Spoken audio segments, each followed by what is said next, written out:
can't wait to get going. We can't wait to see our fans. Incredible turnout at Camp T last week, and so far the momentum coming off last season continues. We need it, we thrive off of it. It gives our guys energy to go compete and represent ASU in such an incredible fashion. So my message is ultimately a thank you. Thank you to the fan base, thank you to the community for continuing to plug in and rally around what we're doing. We can never guarantee wins, we can never guarantee losses, but I can say this, you're gonna get a group of guys who have poured everything into it, who sacrificed to be Sun Devils, who are going to play as hard as they can play every single moment of every game that you're in the stadium. So I appreciate everybody. Go Devils. The space we're in right now, one of the premium options you guys have, and some of the changes and new kind of amenities you guys are adding. Yes, and I wish we said we had more, but we're sold out. But this is our Santan Ford Club. This is kind of one of our mid-premium spaces where people can convene around. We have food on the other side.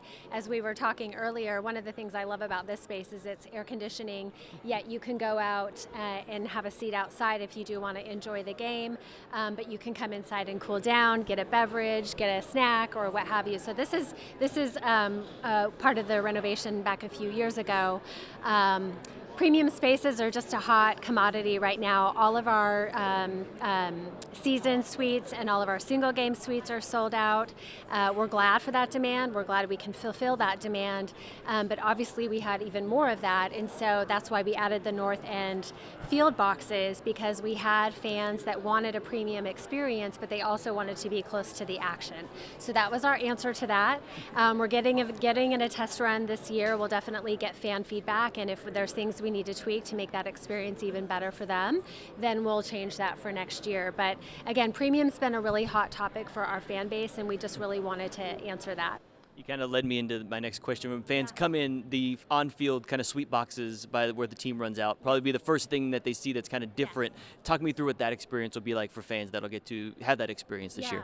And I think exactly to that point, the visual cues of what's different is what we want to also introduce to our fan base. If, we didn't take the summer off, we were hard at work working here, really thinking about all of those touch points. You've heard Graham say so much about driveway to driveway. It really matters what people have from their experience. If they have a bad parking experience, then that's going to lead into some other things. So we really want to think about everything. But coming back to the North End field zones, really what we wanted to think about is how do you be as close as possible to the action, but also make sure we have our Sun Devils right by our team when they run out. And so that's also why we did it as a season offering, because we want to make sure that the people that are buying those are actually our Sun Devil fans really close to the team, and that's a really important moment for them. What are some of the other new spaces that you guys have? I know the Huss Hideaway is a new spot. What are some other new places that fans can experience if they come out to a game? Yeah, I would say some of the tailgate areas are kind of new footprints. So I said earlier the Pitchfork pregame, which is our tailgate right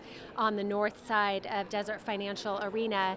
Again, we know it's hot. We know that sometimes that's hard for people that just don't want to be in the heat, but yet want to come and tailgate or in those early games. And so Desert Financial Arena is a good answer to that, where we've expanded the footprint of where they can engage inside there, so they can get food and beverage, they can bring their kids. We're going to have a bit more of a heightened experience for them, and that's another kind of incremental space that we added. And we're also thinking about doing more for kids, like kid zones, things for kids to do, and so we'll continue to add things throughout the season as well. Last thing, you and Graham have both touched on the demand for tickets. Premium seats sold out, 96% season ticket renewal. How exciting is that for you guys? I know it's a joy to come to work every day, but right now, just the energy, it's got to be at an all-time high. Yeah, listen, there's a lot of people that work very hard to make that happen. It starts with the energy of our football coach, our athletics department, university, more broadly, Graham's appointment. We're all alums, many of us, and so it's really, it's just a wonderful moment to see what can be possible when everybody comes together for a common goal. So personally, yes, I love it. I love that I have people come up to me saying, where can I get my tickets? Am I too late? No, you're not too late, but hurry is my answer. But yeah, it's a wonderful moment for us on a personal level, but just I think what we're doing for the Valley is really important. And we also know, look, there's people that have moved here that, you may not have graduated from ASU, but we welcome you because this is our hometown school. And I think everybody who lives in certain places wants to see that school do well. And we've seen what it's done for the community. The economic development and just what it creates is a halo effect, beyond what's happening kind of in the stadium. It's everything outside of that. So yeah, it's personal for sure.